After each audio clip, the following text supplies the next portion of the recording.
Genius Kids.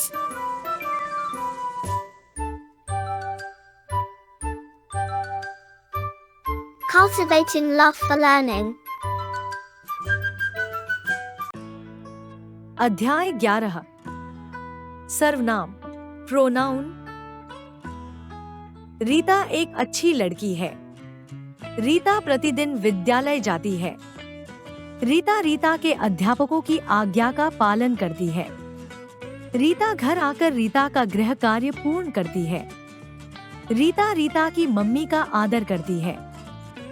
उपरोक्त पंक्तियों में रीता शब्द प्रत्येक वाक्य के प्रारंभ में बार बार प्रयुक्त किया गया है, जो बोलने तथा सुनने में अच्छा प्रतीत नहीं होता है। इसलिए उपरोक्त पंक्तियों को अच्छी तरह प्रभावशाली बनाने के लिए निम्न प्रकार लिख सकते हैं। रीता एक अच्छी लड़की है। वह प्रतिदिन विद्यालय जाती है। वह अपने अध्यापकों की आज्ञा का पालन करती है। वह घर आकर अपना गृह कार्य पूर्ण करती है। वह अपनी मम्मी का आदर करती है। इन पंक्तियों में बार बार रीता का नाम न लेकर वह अपने, अपना तथा अपनी शब्दों का प्रयोग किया गया है। रीता संज्ञा है, जबकि रीता के स्थान पर प्रयोग किए जाने वाले वह, अपने, अपना तथा अपनी शब्द सर्वनाम है, जिससे वाक्य अच्छे तथा प्रभावशाली बन गए हैं। अतः वे शब्द जो संज्ञा के स्थान पर प्रयोग किए जाते हैं सर्वनाम कहलाते हैं, जैसे वह, वे, हम, तुम, मैं, तू, आप आदि। सर्वनाम के भेद काइंड्स ऑफ प्रोनाउन। सर्वनाम निम्नलिखित 6 प्रकार के होते हैं। 1 पुरुषवाचक सर्वनाम, 2 निश्चयवाचक सर्वनाम, 3 अनिश्चयवाचक सर्वनाम, 4 प्रश्नवाचक सर्वनाम, 5 निजवाचक सर्वनाम, 6 संबंधवाचक सर्वनाम। 1 पुरुषवाचक सर्वनाम पर्सनल प्रोनाउन।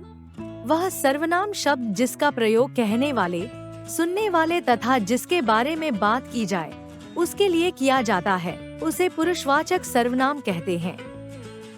पुरुषवाचक सर्वनाम के भेद काइंड्स ऑफ पर्सनल प्रोनाउन। पुरुषवाचक सर्वनाम के निम्नलिखित 3 भेद होते हैं।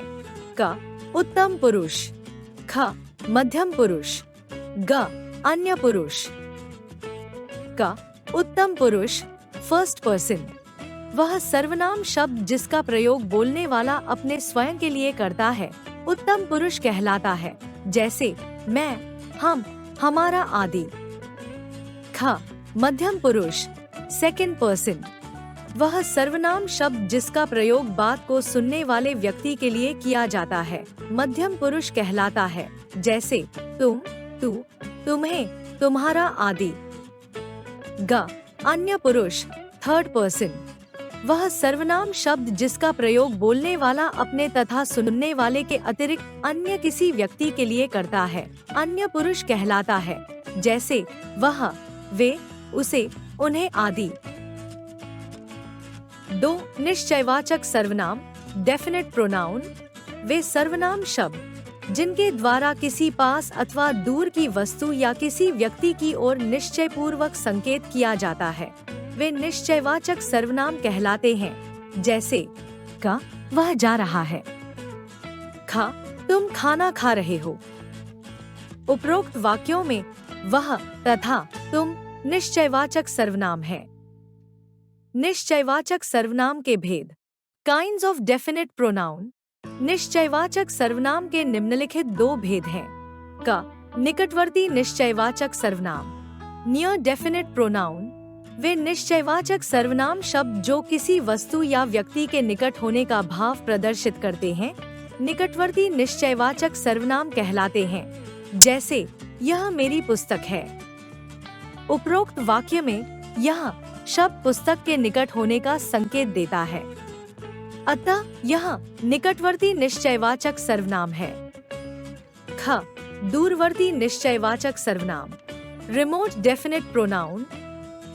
वे निश्चयवाचक सर्वनाम शब्द जो किसी वस्तु या व्यक्ति के दूर होने का भाव प्रदर्शित करते हैं दूरवर्ती निश्चयवाचक सर्वनाम कहलाते हैं, जैसे वह मेरा घर है। उपरोक्त वाक्य में वह शब्द दूर होने का संकेत देता है, अतः वह दूरवर्ती निश्चयवाचक सर्वनाम है। 3. अनिश्चयवाचक सर्वनाम इंडेफिनिट प्रोनाउन वे सर्वनाम शब्द जिनके द्वारा किसी निश्चित व्यक्ति या वस्तु का बोध नहीं होता है अनिश्चयवाचक सर्वनाम कहलाते हैं, जैसे क दूध में कुछ गिर गया, ख कोई वहां जा रहा है। उपरोक्त वाक्यों में कुछ तथा कोई शब्द किसी निश्चित वस्तु या व्यक्ति का बोध नहीं कराते हैं, अतः ये अनिश्चयवाचक सर्वनाम हैं। 4. प्रश्नवाचक सर्वनाम इंटरोगेटिव प्रोनाउन वे सर्वनाम शब्द जिनका प्रयोग किसी से प्रश्न पूछने के लिए किया जाता है प्रश्नवाचक सर्वनाम कहलाते हैं, जैसे क वह क्या कर रहा है, ख छत पर कौन बैठा है। उपरोक्त वाक्यों में क्या तथा कौन शब्दों का प्रयोग प्रश्न पूछने के लिए किया गया है, अतः ये प्रश्नवाचक सर्वनाम है। 5. निजवाचक सर्वनाम रिफ्लेक्सिव प्रोनाउन वे सर्वनाम शब्द जिनका प्रयोग अपने ही विषय में कुछ कहने के लिए किया जाता है निजवाचक सर्वनाम कहलाते हैं, जैसे क वह अपना काम स्वयं करता है, ख अपनी पुस्तकें अपने आप संभाल कर रखें। उपरोक्त वाक्यों में मैं, अपनी, स्वयं तथा अपनी, अपने आप शब्दों का प्रयोग अपने ही विषय में कुछ कहने के लिए किया गया है, अतः ये निजवाचक सर्वनाम है। 6. संबंधवाचक सर्वनाम रिलेटिव प्रोनाउन वे सर्वनाम शब्द जिनका संबंध वाक्य के अन्य संज्ञा अथवा सर्वनाम शब्दों से होता है संबंधवाचक सर्वनाम कहलाते हैं, जैसे क जो सोएगा सो खोएगा, ख जैसा करोगे वैसा भरोगे। उपरोक्त वाक्यों में जो तथा सो, जैसा तथा वैसा शब्द परस्पर संबंध प्रकट कर रहे हैं, अतः ये संबंधवाचक सर्वनाम है।